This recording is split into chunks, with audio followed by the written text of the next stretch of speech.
자, 우리 엔캠 보유자 여러분들, 시청자 여러분들 모두 반갑습니다. 오늘도 유프로입니다. 자, 여러분들 오늘 영상 시작하면은 보실 수 있는 것처럼 지금 차트 화면이 아닙니다. 지금 딱 봐도 좀 중요해 보이는 뉴스 보도 헤드라인을 좀 먼저 틀어놨죠. 지금 보실 수 있는 것처럼 단독 보도. 우리 2차 전지 전해질 기업 우리 엔캠이 미국 자회사가 나스닥 상장사를 역합병했다라고 합니다. 이게 최대 2억 달러에 대한 이제 자금을 또 조달할 수 있다라고 이런 얘기가 또 나오게 되다 보니까 오늘 이렇게 보유자분들이 이 소식을 지금 들으신 분들도 계실 거고 지금 이 영상으로 해서 이 소식을 처음 들으신 분들도 아마 계실 거예요. 근데 이제 요 보도는 사실 굉장히 중요한 게 맞습니다. 그래서 오늘 요거를 좀 정확하게 이해를 하고 넘어가실 필요가 있거든요. 이게 보도가 지금 잘 보이실지 모르겠는데 아까 오후 2시 50분에 오늘 6월 2일 2시 50분에 나왔었던 보도예요. 그러니까 이게 지금 분봉을 보시면 이게 지금 엔캠 1분봉인데 딱 그때가 여기입니다. 지금 2시 50분 보이시죠? 그러니까 딱 봐도 중요해 보이죠? 그러니까 이 주가가 이만큼까지 해가지고 4만 원 입구간까지도 돌파를 했었다가 뭐 지금 이제 영상을 녹화하고 있는 실시간 기준으로는 정규장이 마감이 돼가지고 이렇게 윗꼬리를 달고 쭉 내려온 상태예요. 지금 영상 녹화 중인 시각을 좀 뭐 보여드리면은 지금 3시 53분 정도 지나고 있죠. 그러니까 지금 이제 대체거래소 애프터마켓 넥스트레이드장이 이제 이루어지고 있는 시간인데 지금 또 살짝 또 반등하는 모습을 또 보여주고 있습니다. 그러니까 오늘은 사실 저녁 시세 마감까지 보기는 봐야 되는데 어쨌든 이제 엔캠 보유자분들한테 오늘 요 상황에 대해서 그러니까 윗꼬리를 좀 강하게 만들었다 보니까 이게 또 공매도 세력들이 물량을 떠넘긴 거다. 요런 언급들도 또 많이 계시더라고요. 뭐 그런 거는 아닌 것 같은데 뭐 차근차근 저 말씀을 좀 드려볼 수 있도록 하겠습니다. 사실 이제 요 보도가 오늘 나오기 전에 요 소식이 있기 전에 제가 요거를 뭐 미리 알았다라는 거는 아니지만 사실 오늘 아침부터 조금 낌새가 이상했었던 거는 사실입니다. 그러니까 오늘 엔캠 이제 분봉 보시면 장 시작할 때부터 해가지고 변동성이 조금 컸거든요. 근데 변동성이 크다고 해가지고 낌새가 이상했었다고 그냥 이야기를 하는 게 아니고 오늘 엔캠의 개별 프로그램 매매 추이를 좀 잠깐 봐야 되는데 오전 9시 정규장 딱 개장했을 때 이때 이 시각 있죠. 이거 지금 제가 실시간으로 좀 보여드리면은 그때 오전 9시가 딱 여기 여러분들 개장했을 때 지금 보이시죠 여기 시간이 이때부터 해가지고 지금 4848을 엄청 해요. 그러니까 처음 개장했을 때까지만 하더라도 엔캠을 엄청 순매수를 이렇게 했었거든요. 근데 바로 위에 보시면 또 다 팝니다. 그러고 있다가 또 다시 사요. 그러고 있다가 다시 팔더니 쭉 하고 쭉 내려온 거예요. 그러니까 지금 이제 정규장 마감하고 나서 이제 애프터마켓 시간까지 이어지고 있는데 결론적으로는 오늘 프로그램 순매도량이 거의 7만 주에 가까이 지금 육박할 정도로 많이 물량을 내던졌습니다. 그러니까 이것 때문에 오늘 뭐 공매도 물량 애들이 뭐 지금 물량 내던지고 뭐 나간 거다 이런 언급들이 지금 있는 것 같거든요. 그러니까 지금 여기에 물리신 분들도 많이 계세요. 그러니까 그렇게 되실까봐 뉴스를 보고 주식을 사시는 분들이 계실까봐 그렇게 하지 마시라고 제가 이제 뒤편에서 말씀을 좀 드리긴 하겠지만 어떤 구간에서 사서 어떤 구간에서 팔면 될지 이런 것들을 또 말씀을 좀 드릴 거거든요. 그러니까 오늘 차근차근 요 내용으로서 잘 이해하고 넘어가시면 되겠습니다. 아시겠죠? 그러니까 요 보도 내용 좀 자세히 좀 보고 마무리를 좀 지어볼 수 있도록 할게요. 일단은 많은 오해들 또 하나가 더 있는 게 엔캠이 또 미국 뭐 나스닥에 상장할 거다 이런 얘기하는 사람들이 또 있는데 그렇지는 않고요. 엔캠이 이제 자회사로 보유하고 있는 우리 엔캠 아메리카 미국 자회사죠. 엔캠 아메리카라고 해가지고 뭐 아시는 분들은 아실 거예요. 엔캠이 이제 뭐 글로벌적으로 여기저기 유럽도 그렇고 중국도 그렇고 공장이 많이 있다 보니까 그 해당 이제 법인을 새로 설립을 해놔요. 그 해당 국가에. 그러니까 엔캠 아메리카라고 해가지고 우리 채무보증 잔액 같은 거 공시 내용을 보면은 이렇게 알 수가 있죠. 엔캠 아메리카라고 해가지고 나와 있죠. 엔캠 뭐 중국 법인도 있고 여러 가지가 있습니다. 그러니까 엔캠 아메리카라는 엔캠 자회사가 나스닥 상장사를 인수를 한 겁니다. 그렇다 보니까 오늘 주목하셔야 되는 주요 키워드가 바로 역합병이죠. 그러니까 역합병이라고 하니까 이게 뭔 소리야? 뭐 이런 생각을 하시는 분들이 또 계십니다. 그게 뭐냐면은 방금 말씀드린 것처럼 여기 나와 있습니다. 엔캠 아메리카가 그로우허브라는 이 나스닥 상장사입니다. 그로우허브라는 이 법인을 인수를 해요. 그러니까 엔캠이 그로우허브 지분을 85% 취득한다. 이렇게 나와 있죠. 그러니까 딱 봐도 엔캠 아메리카가 지분이 훨씬 크잖아요. 그러니까 경영권 자체를 엔캠 아메리카가 쥐게 되는 겁니다. 그러니까 그로우허브 지분이 이제 15%밖에 안 되다 보니까. 그러니까 이제 역합병 구조라는 걸 여기서 이해를 하셔야 된다는 거예요. 이게 지금 나스닥의 규정을 좀 잠깐 이해를 좀 하셔야 되는데 미국 증시에 상장되어 있는 기업이잖아요. 그로우허브는.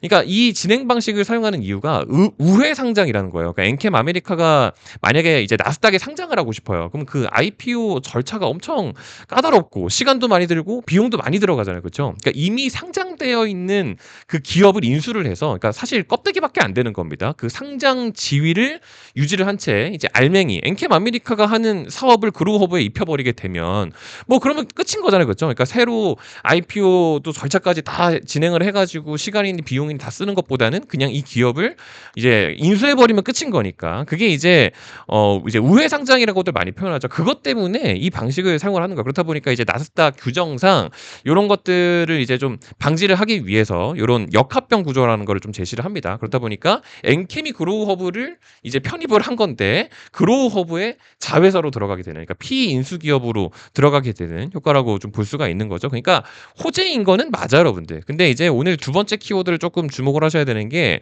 다만 조건에 따라 그로우허브의 주가가 주당 4달러 밑으로 떨어지면 합병 계약이 해지될 수도 있다. 이런 얘기가 나오고 있죠. 그러니까 요것 때문에 엔캠 자회사가 나스닥 상장사를 인수했다고 하네. 역합병한다라고 하네. 나중에 거의 뭐 2억 달러 규모까지 투자금 조달이 가능하다라고 하네. 호재인 것 같기는 하네. 근데 보도 내용을 자세히 보니까 이거 4달러 미만까지 떨어지면 합병 계약이 해지가 될 수도 있대요. 그러니까 네이버에다가 이 그로우허브라는 요 법인, 이 미국 나스닥 상장사니까 검색하면 결과가 나오겠죠. 그래서 이걸 딱 검색을 해봅니다. 그렇다 보니까 어떻게 나와요? 지금 주당 가치가 4달러가 이미 안 돼요. 그러니까 1.35달러죠. 그렇다 보니까 이게 분봉에서도 그 심리가 다 표현이 나오는 거예요. 그러니까 헤드라인만 딱 보게 되면 엄청 호재인 것 같으니까 쭉 하고 올라가는데 내용 보니까 이게 또 호재가 아닌 것 같네 하고 쭉 하고 떨어지게 되는 겁니다. 근데 사실 지금 이렇게까지 빠질 이유도 사실 아니기는 해요. 그러니까 결론적으로 호재는 맞기는 맞거든요. 그러니까 요것도 나스닥 규정을 조금 이해를 사실 하셔야 되는 게 뭐냐면은 지금 요 상황처럼 껍데기만 남은 상장사를 이용을 해가지고 우회 상장 이렇게 역합병을 이제 해가지고 상장지위를 또 이렇게 승인을 하는 경우에는 최소에 대한 주가 요건이 통상적으로 4달러입니다. 그러니까 이제 이 4달러 미만으로 떨어지게 되면 계약을 해지할 수도 있다라는 거는 사실 그 권위를 그 결정권을 엔캠 아메리카가 쥐고 있는 거지 그로우허브 측에서 쥐고 있는 게 아니다라는 겁니다. 그러니까 사실상 그렇게까지 악재도 아니다라는 거죠. 그렇다 보니까 제가 지금 이제 영상 녹화를 진행하고 있는 실시간인데 아직 오후 4시도 안 됐는데 지금 넥스트레이드장에서 여기까지 뺐다가 다시 올라가고 있는 모양새를 또 보여주고 있는 겁니다. 그렇다 보니까 뭐 사실 여기까지 무조건 가야 된다, 뭐 못 갈 거다 이런 얘기를 하는 걸 떠나서 호재 자체가 맞기는 한데 지금 엔캠 보유자분들이 사실 엔캠 이제 투자를 하시면서 신뢰를 많이 잃은 상태예요. 그러니까 여기까지 빠졌다가 올라가는 줄 알았는데 다시 올라가는 줄 알았는데 지금 또 공매도 물량이 많이 들어오게 되면서 오늘도 이제 사실 이제 공매도 얘기들이 좀 자꾸 스물스물 나오는데 이때 4월 22일, 23일 이때 기준으로 이날인데 그날 기준으로 공매도 수량 보게 되면 공매도가 쫙 하고 올라왔죠. 그러니까 좀 가줄 법하면 공매도 또 들어오면서 또 눌러버리게 되다 보니까 이제는 호재가 나와도 호재로 인식을 잘 못합니다. 이렇게 보유자분들도 마찬가지고 시장 참여자들도 비슷하게 생각하는 경우들이 많죠. 그렇다 보니까 오늘도 좀 잘 가려고 하다가 윗꼬리를 만든 거잖아요. 그러니까 지금 이 상황에서는 뭘 좀 보셔야 되냐면 지금은 사실상 이제 그로우허브 측에서 이제 공시를 낸 상황이기 때문에 맞기는 해요. 근데 결론이 나온 상황은 아니거든요. 그러니까 지금 여기서부터는 결론도 나오고 우리 기대하고 있는 CATL 내용도 좀 나오고 이런 어떤 재료들이 조금 부합이 되면서 동시에 지금 수급 블랙홀 현상이 좀 많이 일어나고 있죠. 이쪽에서 빠져나온 수급들 지금 호재가 나와도 호재로 인식을 못 해가지고 매수세가 안 붙어주는 상황이 계속해서 반복적으로 나오고 있다 보니까 그런 부분들이 다 해소가 되게 되면 이게 이런 식으로 윗꼬리를 안 달고 위쪽으로 안착을 하게 될 겁니다. 그러면은 지금 딱 봐도 보실 수 있는 것처럼 이제 단기 저항선이죠. 요거 뚫어내고 여기서 안착을 하게 되면 다시 차곡차곡 또 잘 이동을 할 수 있거든요. 그러니까 지금 이런데 윗꼬리에서 괜히 사는 것보다는 기왕이면 이런 데서 사는 게 낫잖아요. 그러니까 제가 오늘 쭉 설명을 좀 드린 것처럼 제가 이런 것들은 알림을 한번 보내드리긴 할 겁니다. 그러니까 지난 4월 7일 같은 경우도 마찬가지인데 그때 4월 7일 날이 여러분들 이날이었거든요. 4월 7일 날이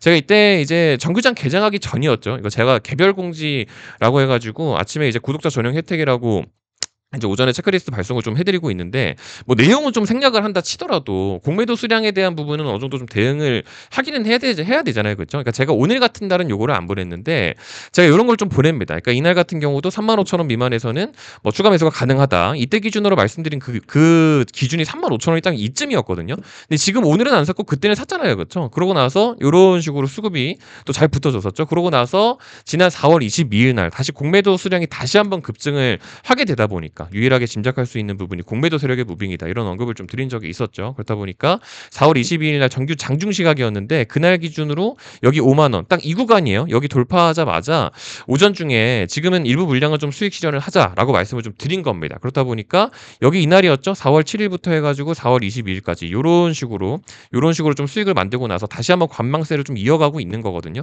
그러니까 지금까지 조금 내려온 구간인 것 자체는 맞는데 방금 전에 보셨다시피 제가 어차피 다음 거는 말씀을 어차피 드릴 거예요. 그러니까 오늘 같은 날 뭐 호재 보도가 나와가지고 좋은 거 자체는 알겠는데 정확한 이해가 좀 딱 봐도 필요하겠죠, 여러분들. 나스닥 규정도 조금 알아야 되고 그리고 실제로 매수세가 붙으려면은 공매도를 치고 있는 애들이 또 언제 상한하는지도 알아야 되고 그런 여러 가지 지표들도 이해를 또 많이 하셔야 되다 보니까 그거를 기준으로 해가지고 다음 거 알림을 좀 보내드릴 수 있도록 하겠습니다. 그러니까 오늘 분봉상으로 놓고 봤을 때 누군가가 체결이 됐으니까 지금 여기에 이렇게 좀 꼬리가 만들어진 상황인 건데 뭐 지금 당장 물리셨더라도 뭐 너무 걱정은 하지 않으셔도 될 것 같기는 합니다. 왜냐면 다시 한번 좀 무빙을 가져갈 것 같기는 한데 기왕이면은 또 어떤 무빙을 가져가느냐에 따라서 만에 하나 비싸도 매수를 해도 되는지 안 되는지에 대한 판단은 뭐 사실 실제로 그 버튼에 대한 판단은 본인이 하시는 거겠지만 제가 보는 지표가 한두 개가 아니다 보니까 기왕이면 좀 의견을 좀 나눌 수는 있겠죠. 그래서 그런 부분들로 같이 보시면 좋을 것 같다라는 말씀을 좀 드립니다. 아시겠죠? 제가 오늘 좀 당차게 말씀을 드릴 수밖에 없는 상황이에요. 왜냐면 보통 일반적으로 개인 투자자분들이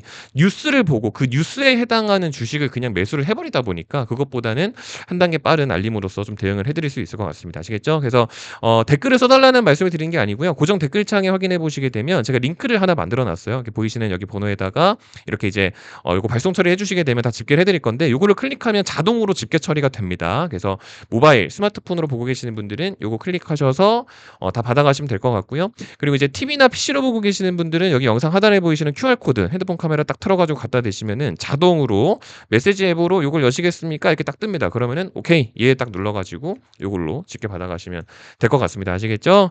그래서 오늘은 요 정도 내용까지만 잘 참고를 해서 좀 보유를 하고 가시면 좋을 것 같습니다. 그러니까 지금 최근 주가 흐름 때문에 호재가 나와도 못 가네 요런 심리로 아마 가득 차 있으실 거예요. 근데 좋은 내용인 것 자체는 맞습니다. 그러니까 너무 걱정하실 필요까지는 없으실 것 같고요. 다만 이제 그 이후의 대응 방식에 대해서 뭐 걱정하지 않아도 되는 건 알겠고 올라가는 것도 알겠는데 언제 사도 되는지 언제 팔아야 하는지 요게 조금 애매하잖아요. 그렇죠? 그런 것들은 어차피 제가 구독자분들한테 다 또 발송을 해드리고 있으니까 그런 것들로 좀 같이 참고해 보시면 좋을 것 같습니다. 아시겠죠? 그래서 오늘은 이 정도 내용까지만 하고 물러가 볼 수 있도록 하겠습니다.